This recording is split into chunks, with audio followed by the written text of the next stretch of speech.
What's going on, YouTube? Today I bring you my cornerback rankings for the 2021 NFL Draft. Second to last video for the positional rankings. Then we got our safeties and then we're done. Then it's on to the mock draft. But without further ado, let's get into it. Starting off with number 1, and pretty easily for me, is Patrick Surtain. Reminds me a lot of the way Carlton Davis plays. I don't see him going past the top 10. If he's there at number 10, the Cowboys will pick him.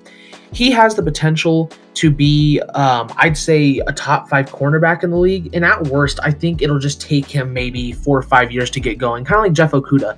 I think another 2 or 3 years down the road, Jeff Okudah is going to be a top-level cornerback. It just might take him a bit. I don't think that will be the case with Patrick Surtain, but it possibly could. Besides the play speed, and he's shown that he's not a slow guy. It's just sometimes in the pads he's not as fast. Like, he is an all-around amazing cornerback.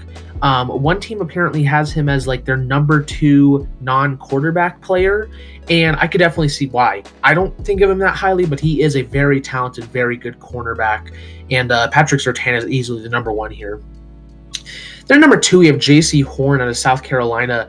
Reminds me a lot of Kyle Fuller, mostly because of how physical they both are, but then yet both lack that kind of elite speed. He's not slow per se, but he's just not going to be able to keep up with some of the faster guys in the NFL, and he does not have that elite downfield keep-up speed. He's not going to go past 15. I feel like if he's there, the Patriots would definitely take this guy.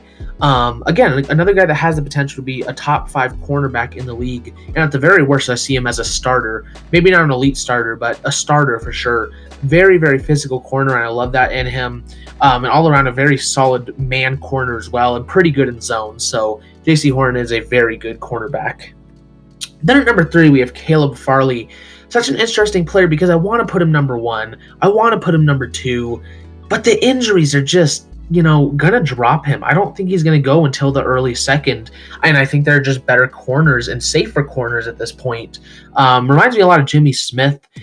Thing with Caleb Farley is that he has the most upside in this draft. He has no ceiling. That's why I say he can be the best cornerback in football. And honestly, I don't want to say it, but he may be, if he gets on the right team and injuries don't affect him, he could be one of the best cornerbacks of all time. That's how good Caleb Farley really can be.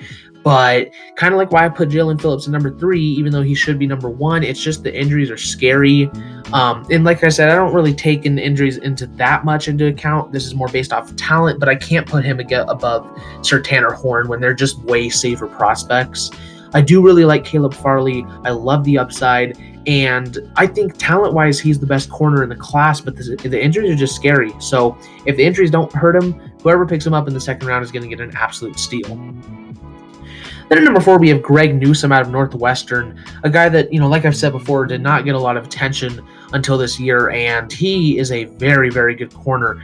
Reminds me a lot of college Kevin Johnson, since we all know pro Kevin Johnson did not work out. But yeah, he reminds me a lot of Kevin Johnson, especially like in his first year. I think he'll go somewhere in the late first. I think he's going to go probably cornerback number 3, and he could even sneak up into like that top 20, really.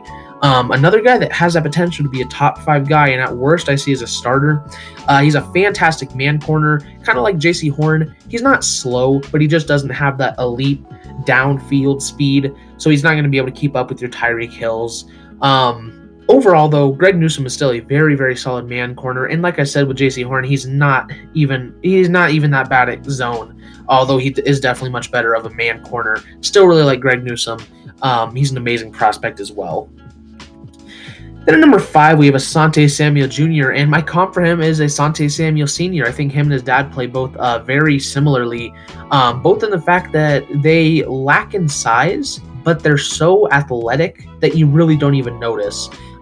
Beyond the lack of size and the athleticism, as an actual corner, he's great. A bit raw, but not like Gordon Ramsay raw, so that's why you don't see that down there. If he can be like his father and use that athleticism to his advantage in the NFL and just basically take away the fact that he is undersized, he can be just as good as his father, and his father's one of the best cornerbacks of all time. I think he can be one of the better corners in the league, absolutely. At the very worst, if the athleticism doesn't save his size restraints, he'll probably be a backup corner in the NFL. But yeah, maybe a guy that's going to have a bit of a learning curve, which is why I don't think he'll go. He could slip into the second round. because he might take a few years to pick it up. But once he does, if he does, he could be a great corner. Then at 6, we have Tyson Campbell. Xavier Rhodes is like such a perfect comp for him. I heard that from another friend, actually. Super, super good man corner. Like, super good.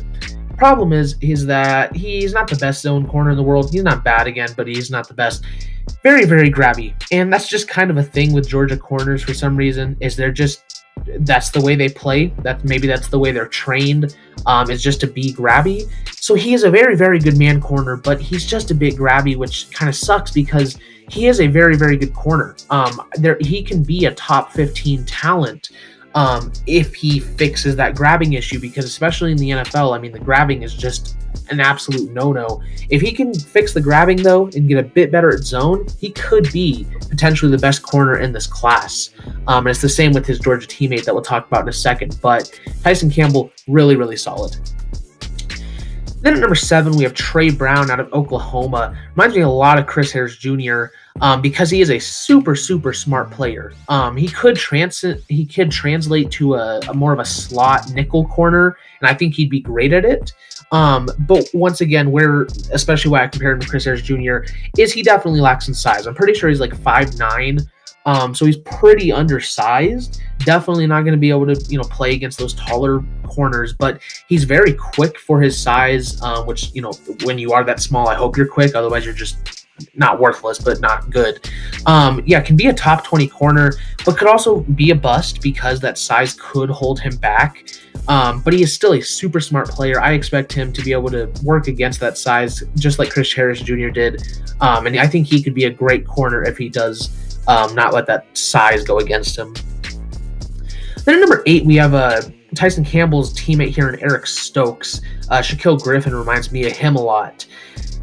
Complete opposite of Tyson Campbell, where while Tyson Campbell is an amazing man corner, Eric Stokes is an amazing zone corner. That's why that Georgia defense is so elite sometimes, especially when you have Azeez Ojulari up front. Super good zone corner. However, just because he's better at zone than Tyson Campbell does not mean he's not grabby. Like I said, it's just like a Georgia thing for some reason. But Eric Stokes is also super grabby. I think he'll go somewhere in the second. At the very best, I could see him being an amazing zone corner, but I don't really ever see him being like an elite corner because, like Tyson Campbell, for example, could become a better zone corner. I don't think Eric Stokes is going to become a better man corner. Man is much harder to learn than zone is in some ways. And I could definitely see him being a bust if he does land in the wrong scheme or something. And, being a zone corner and grabby is even worse than being a man corner and grabby, in my opinion. So I definitely prefer Tyson Campbell over Eric Stokes. Both can be very good corners, but both could also definitely be busts. I just prefer Tyson Campbell over Eric Stokes. Then at 9, we have Elijah Molden, who is undoubtedly the best slot corner in this class. That's why I have Bryce Callahan as a comp for him up there. I think third round's about right for him, but his ceiling is being the best slot corner in football. He is a very, very, very good slot corner. The one weird thing about him is that as a slot corner, he's not the fastest guy, but he just doesn't act like he's not that fast. He makes such amazing plays in the slot. He ends plays before they've started, which is why he doesn't need to use his speed as much. But sadly, if you do look at his speed, it's not the best, which is a little worrying for pro football, which is why I have him down here at number 9, because he definitely is a boomer bust player. I feel like he's either going to be a top 3 slot corner or he'll be out of the league pretty quickly. Really just depends on if he's that good of a slot corner, because his speed is definitely going to hurt him at times in the pros. And then ending our list off here at number 10, we have Kelvin Joseph, a guy that a lot of people are giving a bunch of hype to. I'm kind of with it, but I'm not like, first round hype that some others are. It really reminds me a lot of Troy Hill, except he's just much slower. In fact, that's actually what my weakness is for him, is that his speed is definitely not where I feel it should be for his size and the way he plays. I think he can still be a top 25 corner, but he's also, like a lot of these other guys, very boomer bust. I love the aggressiveness with the way he plays. He's very physical.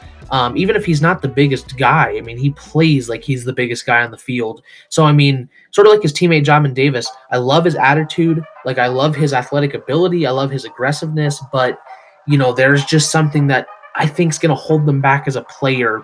And for Kelvin Joseph here, I feel like that's going to be his speed. But who knows? He could be a good enough player to where his speed's not going to hurt him in the NFL. So, but that is my cornerback rankings for the 2021 NFL Draft. If you guys liked the video, well, leave a like. Subscribe, hit the notification bell so you don't miss our safety rankings and then our mock draft before the actual mock. I'm excited, are you? Thank you guys so much for watching, and I will see all you guys in the next video. Bye-bye.